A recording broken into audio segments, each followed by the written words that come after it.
मैं अपना सौभाग्य समझती हूँ कि इन साहित्यकारों के बीच में आज मेरा आना, आप सबसे मिलना, और मेरे ख्याल से ये हम सभी के लिए सौभाग्य की बात है, क्योंकि हम अपनी कहानी खुद लिखते रहते हैं, उसी को पढ़ते रहते हैं, जहाँ कहीं किसी मैगज़ीन में भेजकर खुश हो जाते हैं। जैसा कि ज्ञान प्रकाश जी ने कहा, कभी वो छपती है, कभी नहीं छपती है, और इस प्रकार से हमारी यात्रा का बस ऐसे ही थोड़ा बहुत आगे पीछे होती रहती है, चलती रहती है गाड़ी। पर ऐसा मंच स्थापित होना जो आज हम देख रहे हैं, जिसमें कि मेरे छोटे भाई ब्रह्मदत्त शर्मा जी का और जय राणा जी का, हमारे कमलेश भारतीय जी और अशोक भाटिया जी तो खैर इसकी जान है।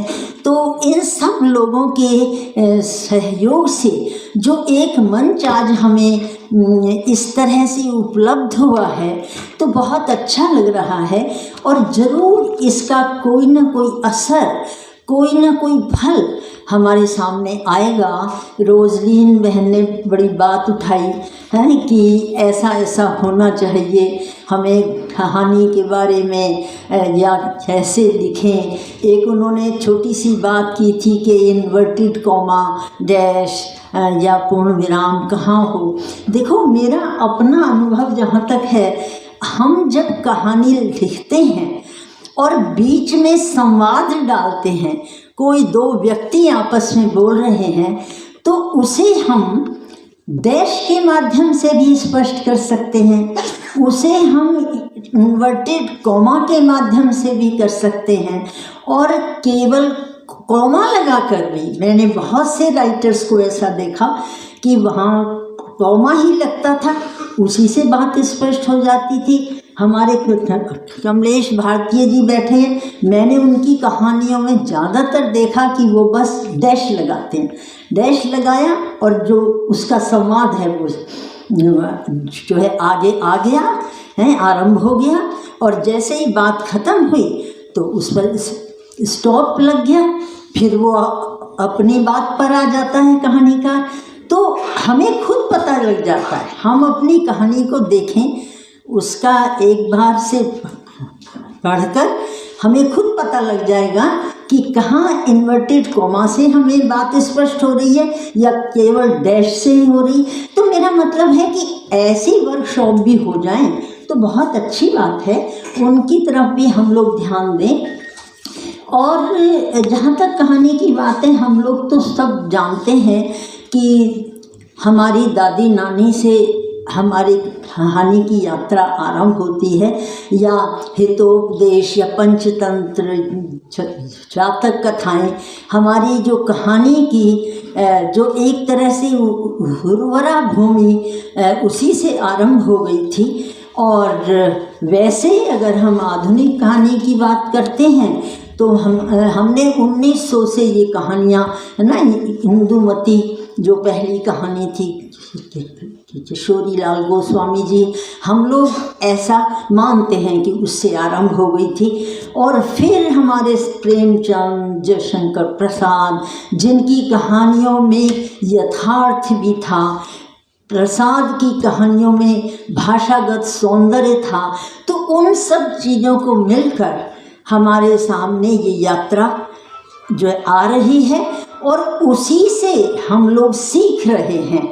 आज का कहानीकार जो है, प्रेमचंद की जो परंपरा थी उससे वो छूटा नहीं है, आज भी वह उसी से जुड़ा हुआ है, क्योंकि कहानी में पठनीयता, संवेदना और एक मार्मिकता होनी आवश्यक है, जो पाठक को अपने साथ बांध लेती है। तो अगर कहानी को पाठक को वह बांध नहीं पाई तो वह एक तरह से असफल कहानी है। आज की हम बात करें तो यथार्थ, उस समय का जो सपाट यथार्थ था, आज का यथार्थ उससे भिन्न है। हम जो है आज़ादी के बाद हमारा मोह भंग हुआ, उसमें आर्थिक असफलता बुद्धिजीवियों का जो अंतः संघर्ष या एकाकीपन, इस प्रकार की बहुत सी समस्याएं हमारे सामने हैं, जो यथार्थ का एक बड़ा दायरा लेकर हमारे सामने आती हैं। आज का यथार्थ फूहड़ भी हो गया है शायद, क्योंकि अगर हम ध्यान दें तो भेड़िया जो एक कहानी थी, उसमें नारी के प्रति क्रूरता, बर्बरता का जो ज्वलंत एक तरह से दिग्दर्शन था, वह बहुत ही सुंदर था, खूबसूरत था, और वह हमें झंझोड़ता था, वह हमारे हृदय को छूता था। पर आज का यथार्थ, जहाँ एक प्रेमी युवक अपनी प्रेमिका की हत्या करके उसके 35 टुकड़े करके और एक एक टुकड़े को 18 दिन तक जंगलों में छिपाता फिरता है, और कोई 2-3 बलात्कारी किसी नारी का बलात्कार करके उसकी जघन्य हत्या करके और उसे पेट्रोल छिड़क कर आग के हवाले करता है, तो ये यथार्थ और भी भयंकर है। उस यथार्थ तक जाने के लिए हमारे कहानीकार को क्या करना होगा, यह एक सोचने का विषय है।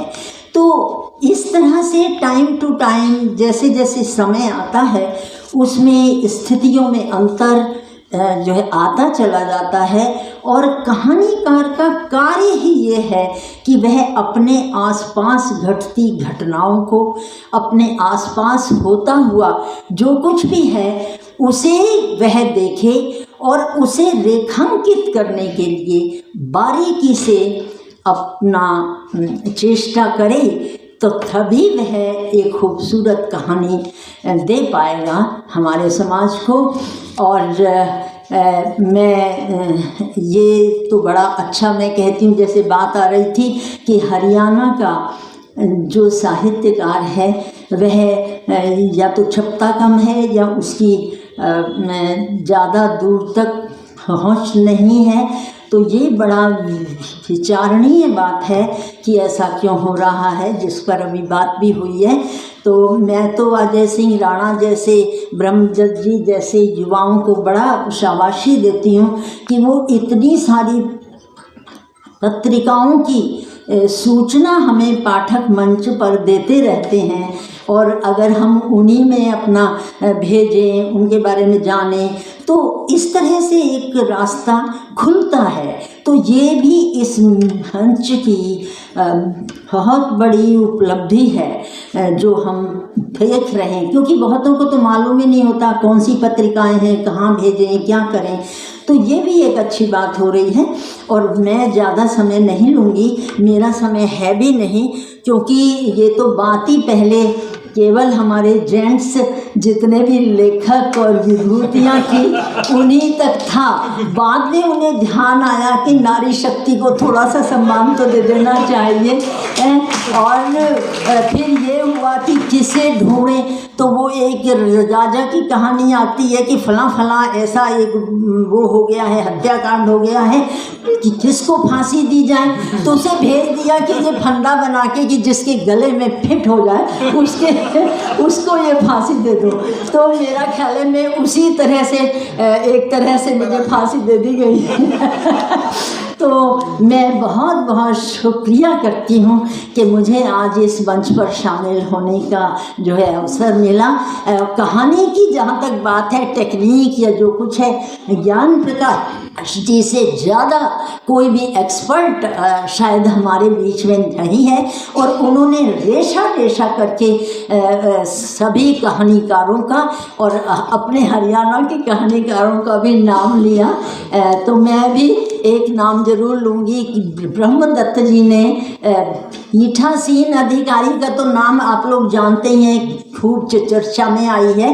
एक कहानी उनकी एक और देवदास भी आई थी, और उसमें उन्होंने प्रेम को लेकर परिभाषा ही कुछ और दी है। तो बड़ी अच्छी कहानी लगी मुझे वो। तो इस तरह की कहानियाँ हमारे बीच में आ रही हैं। और युवा लेखक शायद मैं तो कहती हूँ हम जैसों से, क्योंकि मैं इसलिए कह रही हूँ कि युवाओं को तो प्रेरणा प्राप्त होगी ही होगी, लेकिन मेरे जैसा लेखक चाहे उम्र में भले ही ज़्यादा बड़ा हो गया हो, लेकिन लेखन जिसका बहुत कम है, तो हम भी सीखेंगे कि किस तरह हम और आगे बढ़ें या और अच्छा काम कर सकें। तो हमारे लिए भी एक तरह की ये एक इंस्पायर करने वाला मंच है और मैं बहुत स्वागत करती हूँ इस मंच का। और आप सभी भाई बहनों का बहुत बहुत धन्यवाद करती हूँ। इस प्रकार के अवसर हमारे लिए आगे भी आते रहें। तो इसी आशा के साथ मैं बस एक दो पंक्ति में ये बाद में मैं कहती हूँ। कभी प्रेरणा बिंदु सी दादी और नानी है कि कहानी कभी प्रेरणा बिंदु सी दादी और नानी है, कभी ओस की बूंदों सी आँखों का पानी है, और कभी समंदर की लहरों से खींचा तानी है। बोलो कहानी की बस इतनी ही कहानी है, बस इतनी ही कहानी है। धन्यवाद।